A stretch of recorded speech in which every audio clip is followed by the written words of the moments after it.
संस्कृति का अर्थ केवल परंपराओं तक सीमित नहीं होता।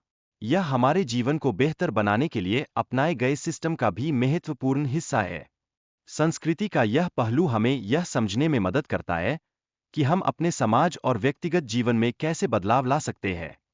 आधुनिक युग में हर कोई पैसे की तलाश में है, लेकिन इस दौर में संतुलन बनाए रखना अत्यंत आवश्यक है, जैसे कि बुद्ध की शिक्षाएं हमें सिखाती है। यह संतुलन हमें एक स्वस्थ जीवन की ओर अग्रसर करता है। इसलिए संस्कृति और जीवन की आदतों में परिवर्तन के कारणों पर ध्यान देना जरूरी है। यह बदलाव हमें नए अवसरों का सामना करने की तैयारी करता है और हमें अपने जीवन का मूल्यांकन करने का मौका देता है। जीवन के अंतिम चौथाई हिस्से में जब व्यक्ति आत्माविष्कार करता है, तो यह उसके अनुभवों की गहराई को समझने का समय होता है। यह वह पल होता है जब हम प्रकृति के करीब आकर अपने वास्तविक स्व के साथ जुड़ते हैं। पुरानी भारतीय जीवन शैली में जीवन का एक चौथाई हिस्सा सीखने में व्यतीत होता है।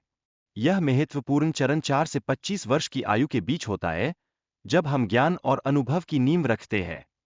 इसके बाद अधिकांश लोग अपने जीवन का आधा हिस्सा कमाई में बिताते हैं, जो 25 से 65 वर्ष की आयु के बीच होता है। यह काल उस संघर्ष का हिस्सा है जहां हम अपने सपनों को पूरा करने का प्रयास करते हैं। पहले के भारतीय मॉडल में सभी लोगों की देखभाल होती थी, लेकिन अब इस दिशा में बदलाव चिंताजनक है, क्योंकि अब कोई इसकी परवाह नहीं करता। इस बदलाव पर हमें गंभीरता से विचार करने की आवश्यकता है। समाज में पारंपरिक परिवार संरचना का महत्व कम होता जा रहा है, जिससे समाज में एकाकीपन बढ़ रहा है। यह हमें एक ऐसे समय में लेकर आ रहा है जब हमें अपने रिश्तों और परिवारों की अहमियत को समझने की जरूरत है। इसलिए हमें प्रकृति के साथ एकजुटता और संतोष की भावना को फिर से जगाने की आवश्यकता है। यह न केवल जीवन का महत्वपूर्ण हिस्सा होना चाहिए, बल्कि हमारे अस्तित्व की एक अनिवार्य आवश्यकता भी है।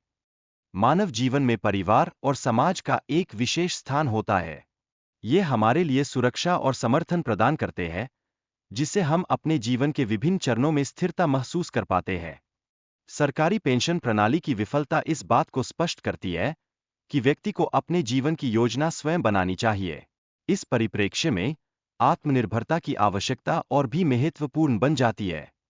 जीवन के विभिन्न चरणों में व्यक्ति का विकास और अनुभव उसके मानसिक और आध्यात्मिक सफर को प्रभावित करता है।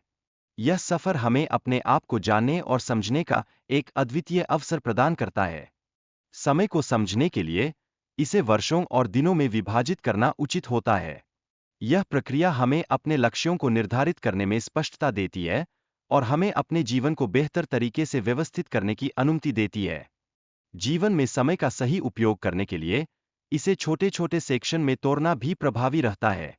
इससे हम अपनी प्रगति को बेहतर रंग से ट्रैक कर सकते हैं और अपने लक्ष्यों की दिशा में बढ़ सकते हैं।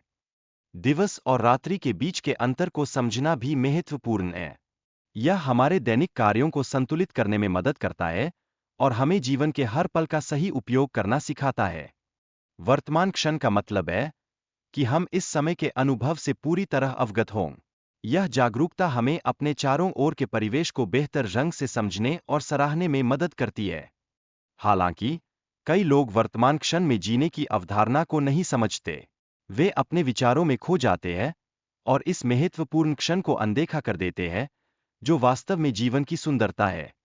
समय के साथ हम केवल मानसिक स्तर पर ही खुद को अनुभव करते हैं। यह आवश्यक है कि हम अपने पूरे अनुभव को जीने का प्रयास करें और केवल बुद्धि का उपयोग न करें। जीवन का सार और गहराई केवल अनुभव में ही निहित है।